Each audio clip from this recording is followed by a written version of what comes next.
سمعتوا قبل كده عن التواء الكاحل او الانكل سبرين؟ لو جينا دورنا على جوجل او كتبنا الانكل سبرين او التواء الكاحل هنلاقي نتائج بحث كتيره خالص بتتكلم عن الاصابه دي، وده يدل ان الاصابه دي شائعه جدا تحصل في الرياضيين والناس العاديه. وعشان نفهم ازاي بيحصل التواء الكاحل لازم نعرف العظم بجسم الانسان متركب فوق بعضه، ولازم يكون في حاجه رابطه العظام ببعضها البعض، ولان بكل بساطه لو مفيش حاجه رابطه العظم ببعضه طبيعي ان العظم هينفصل زي ما انتم شايفين. لكن ده مش بيحصل لان ربنا خلق لنا الاربطه واوتار العضلات بتربط العظم ببعضه، وبالتالي انها بتكون بنيه سليمه للجسم. اهميه الاربطه من العظم من التحرك خارج المدى الحركي للمفصل والحركه بشكل ميكانيكي سليم. وصلنا نعرف ازاي بيحصل التواء الكاحل. بيحصل في الرياضه زي كره القدم او بيحصل اثناء الجري، لك عن طريق الخطا بتدوس على رجلك وهي متنيه، زي يخلي ان العظم بيتحرك في مدى حركي اكبر من المدى الحركي اللي سمح للاربطه، هيؤدي الى حدوث شد في الاربطه، وبالتالي الاربطه هيحصل فيها شد كبير يشد مع عظمه الماليوس،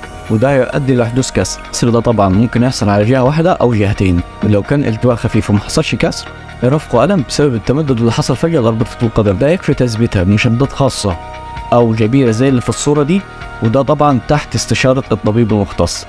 سلام.